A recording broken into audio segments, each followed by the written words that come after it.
Seorang anak kecil harus mengemban tugas menjadi kepala keluarga ketika terpisah dari ayahnya sewaktu zaman perang.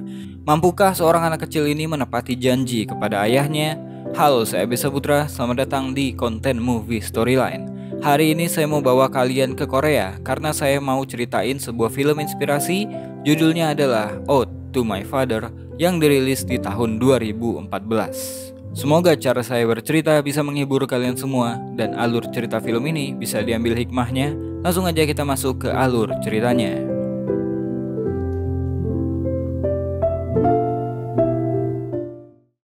Kita mulai film ini di Provinsi Hungnam, Korea Utara. Pada tanggal 23 Desember tahun 1950, Korea Utara diserang oleh tentara Cina. Perang berkecamuk yang mengakibatkan masyarakat di Hungnam harus mengungsi dan dievakuasi. Dengan bantuan tentara Amerika, masyarakat Hungnam pun akhirnya bisa dievakuasi dengan kapal perang.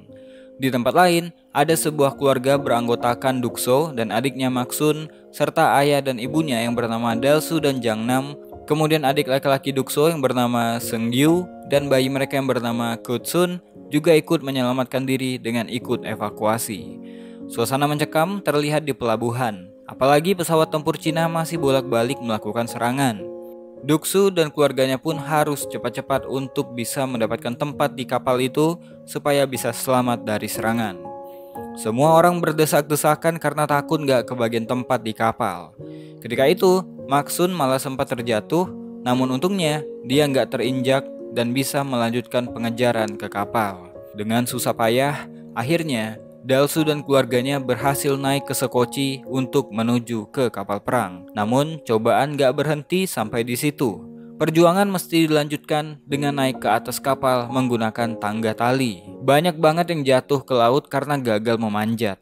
Dalsu, Jangnam, dan Seungyu berhasil naik, sedangkan Duksu mesti susah payah memanjat sambil menggendong Maksun.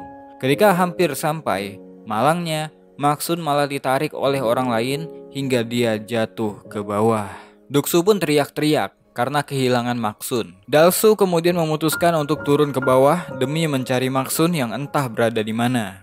Sebelum itu, Dalsu memberi pesan pada Duksu, jika dia nggak kembali, maka Duksu sebagai anak laki-laki harus melindungi keluarganya. Sayangnya, ketika Dalsu turun ke bawah, kapal itu pun berangkat, sehingga Dalsu harus terpisah dengan istri dan ketiga anaknya, sementara keberadaan Maksun belum tahu ada di mana.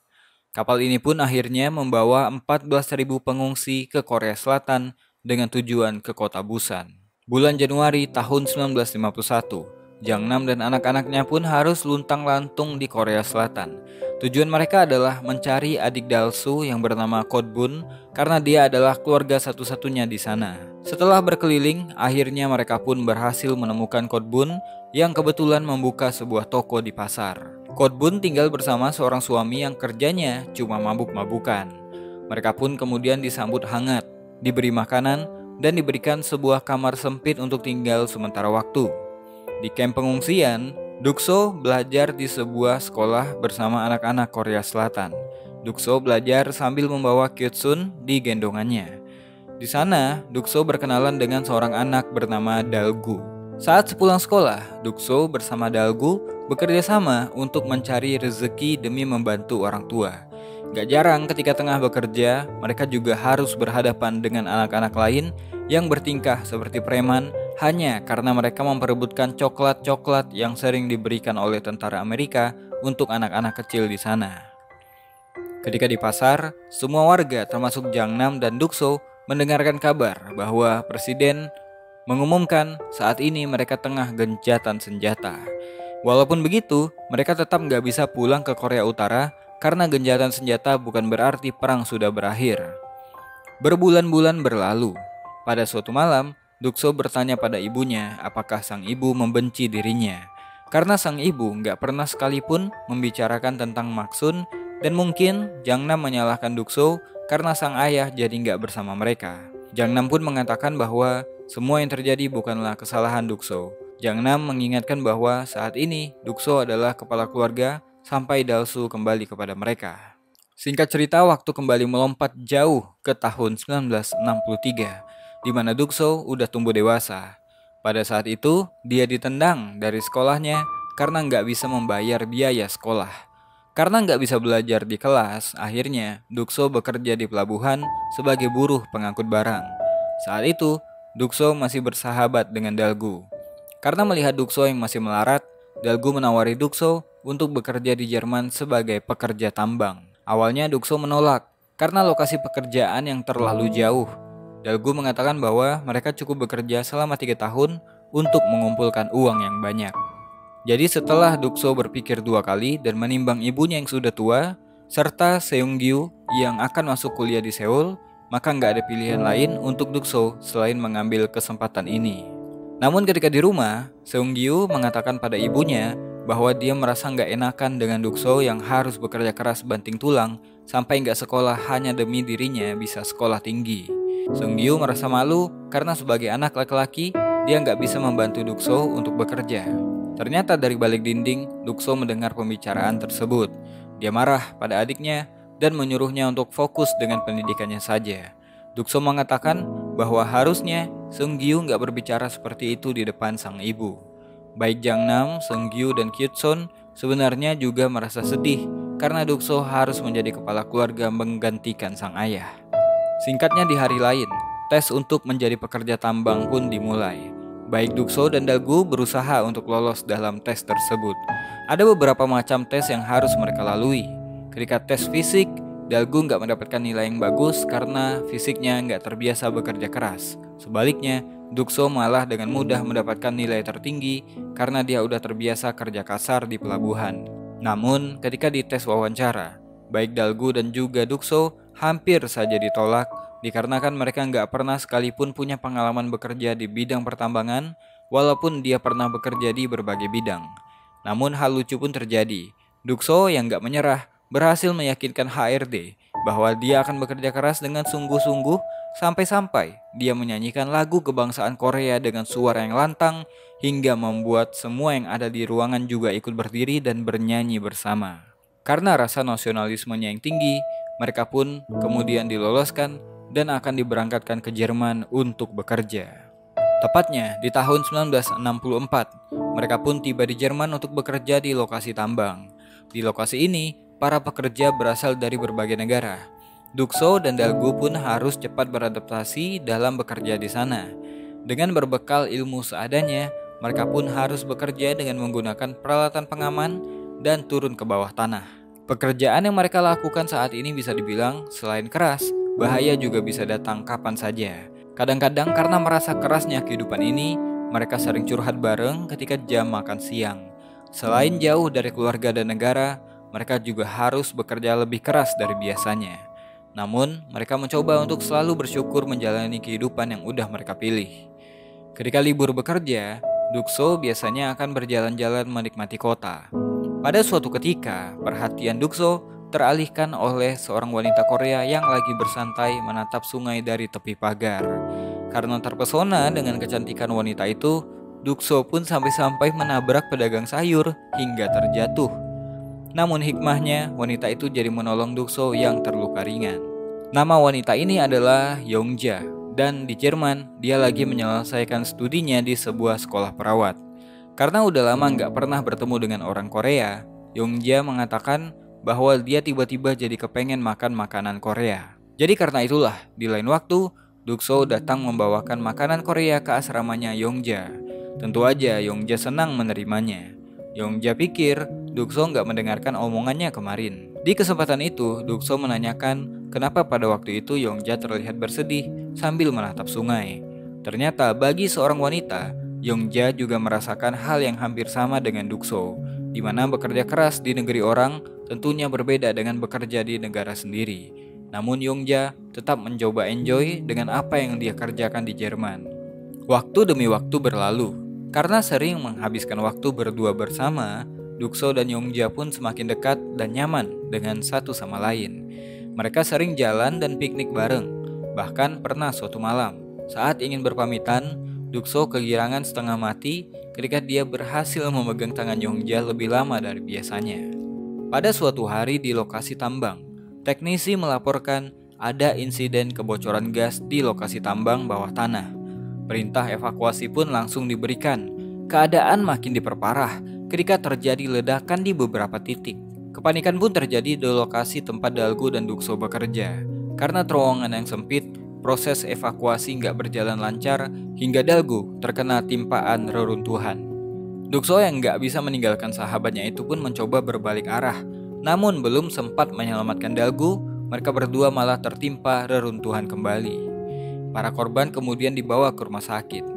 Yongjae mendengarkan kabar ada insiden di lokasi tambang pun menjadi khawatir dan buru-buru mencari keberadaan Dukso. Namun Yongjae nggak berhasil menemukan Dukso di setiap kamar pasien. Karena khawatir, Yongjae kemudian pergi ke lokasi tambang dan didapatlah kabar bahwa Dukso masih berada di bawah dan belum dievakuasi karena keadaannya terlalu berbahaya untuk saat ini. Yongjae kemudian memohon dengan sangat kepada kepala proyek untuk menyelamatkan Dukso dan juga Dalgo. Karena kegigihan dan tangisan Yongjae membuat para pekerja sebangsa dan setanah air ini pun jadi terbakar semangatnya untuk menerobos bahaya demi menyelamatkan rekan mereka. Sementara itu di bawah sana, Dukso dan Dalgo berhasil bertahan. Namun untuk bisa keluar dari sana, memang dibutuhkan bantuan dari luar supaya mereka berhasil selamat. Singkatnya, setelah beberapa jam berlalu, akhirnya pekerja tambang yang lain pun berhasil menemukan mereka berdua dan berhasil membawa mereka keluar dengan selamat. Suasana haru dan tangis pun menyambut mereka berdua di luar, terutama Yongjae yang memastikan Dukso akan mendapatkan perawatan yang layak di rumah sakit. Singkat cerita, setelah beberapa hari dirawat, kondisi Dukso berangsur-angsur pulih. Dia menyampaikan pada Yongjae bahwa sebentar lagi mungkin dia akan kembali ke Korea karena visa kerjanya akan kadaluarsa. Dukso mengajak Yongjae untuk ikut, namun siapa sangka Dukso harus patah hati karena Yongjae memilih untuk tetap stay di Jerman karena di situ dia udah mendapatkan pekerjaan yang bagus. Di depan Dukso, Yongjae menahan kesedihannya. Namun ketika di luar, dia nggak kuasa menahan tangis karena mengetahui dia akan berpisah dengan Dukso. Suatu malam sebelum Dukso pulang ke Korea, dia kembali membujuk Yongjae untuk ikut pulang dengannya. Tapi lagi-lagi Yongjae menolak dengan alasan studi dan pekerjaannya. Namun, sebelum berpisah, Yongjae kemudian menyerang Dukso dan bercinta dengannya. Singkat waktu berlalu, Dukso pun kemudian kembali ke tanah air. Dia disambut dengan kerinduan yang luar biasa oleh ibunya dan juga adik-adiknya.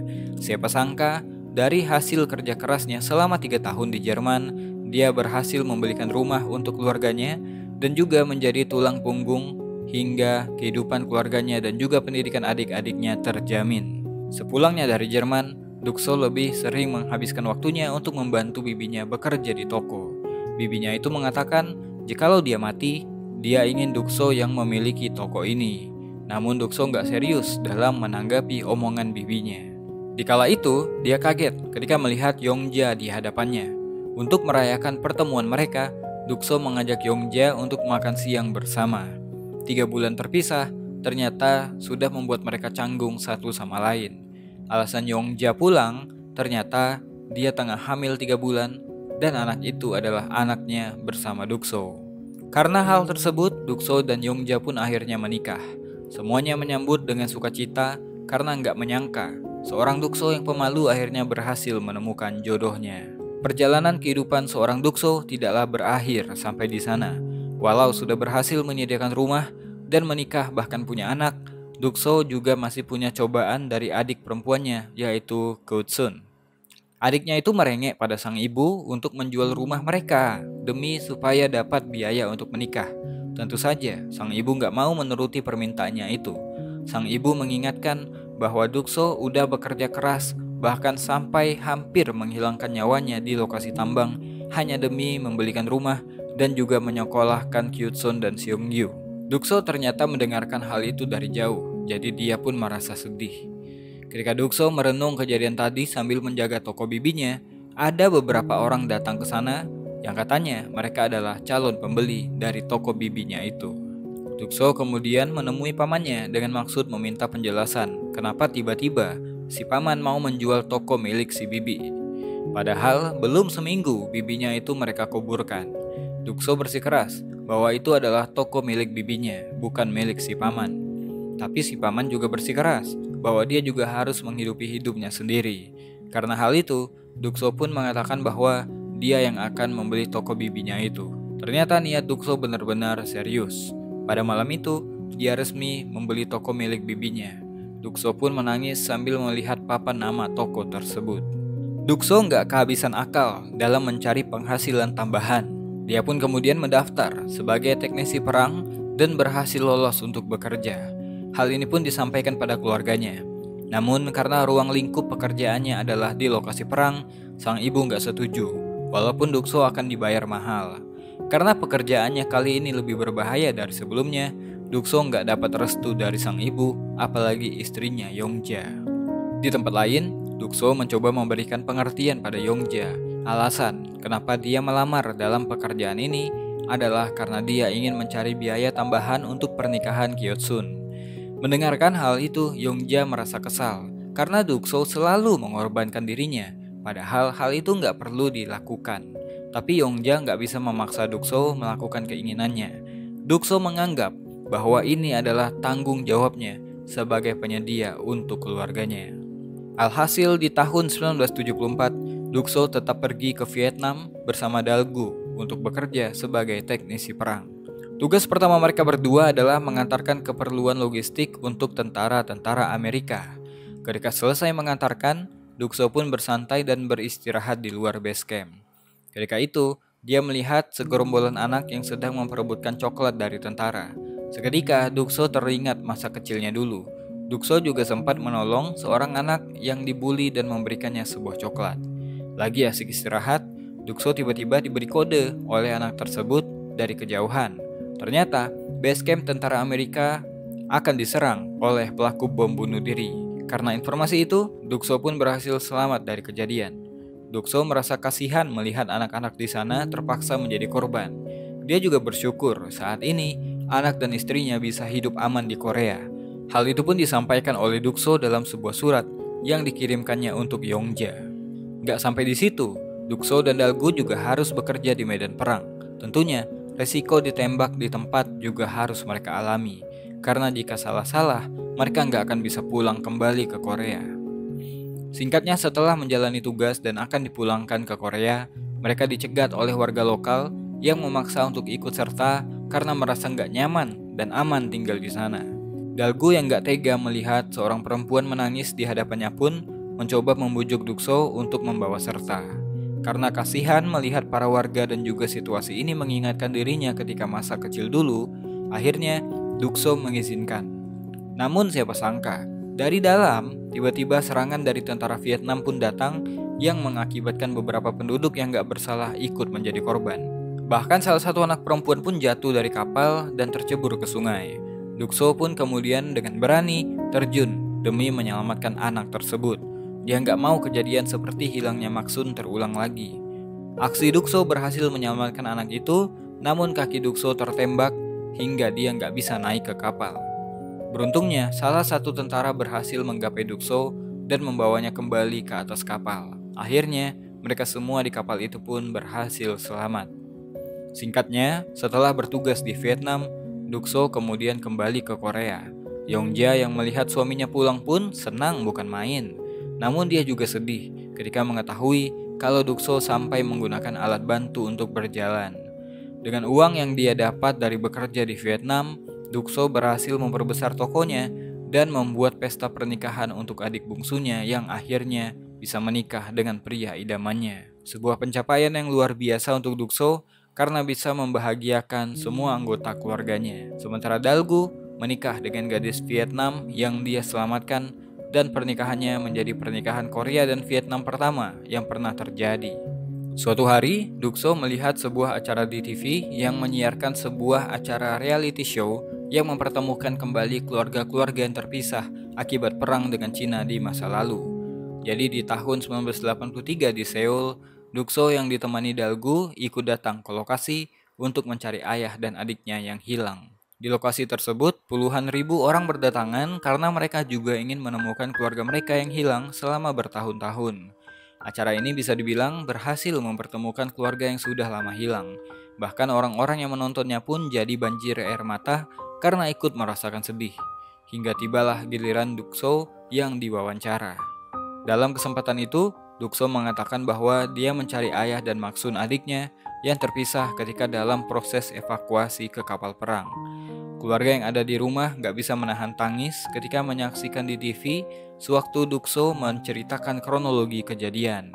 Setelah sesi itu, Dukso juga tetap berusaha menyebarkan poster dan juga berkeliling di sekitar lokasi. Siapa tahu dia menemukan Ayah dan Maksun.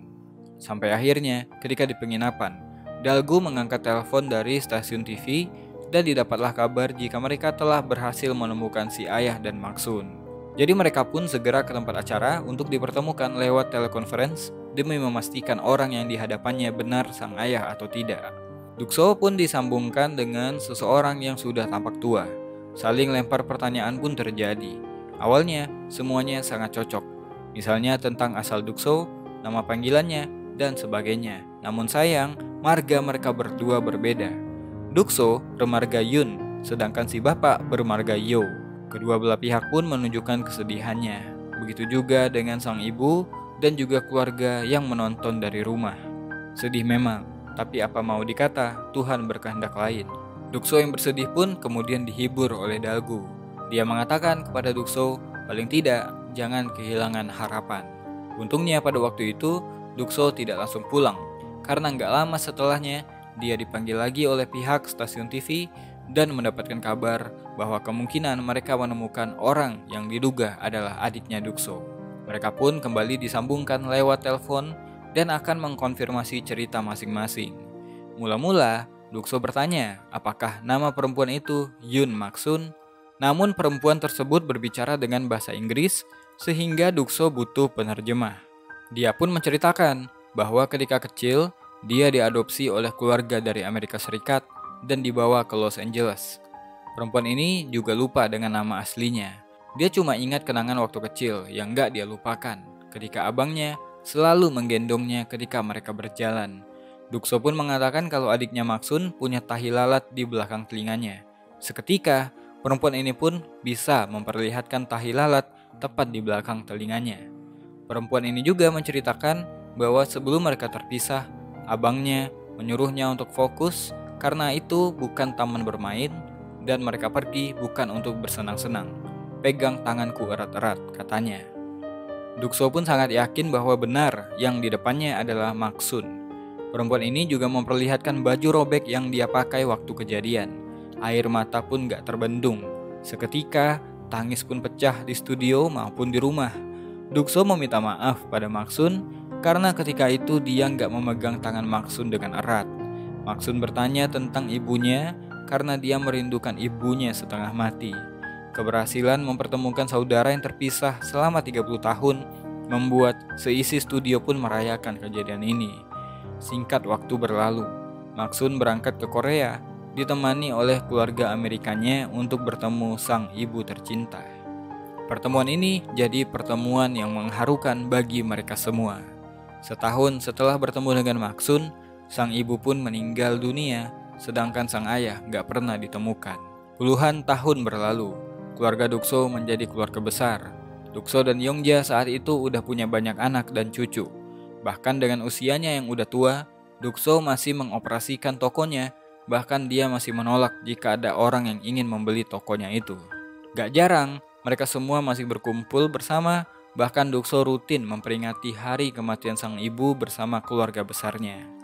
Pada suatu malam, mereka berkumpul untuk bersenang-senang dan bernyanyi bersama. Tapi di tengah-tengah acara, Dukso pamit untuk pergi ke kamarnya sendirian. Di kamar itu, Dukso memandang lekat-lekat foto ayahnya yang belum pernah dia temukan sejak kejadian dulu.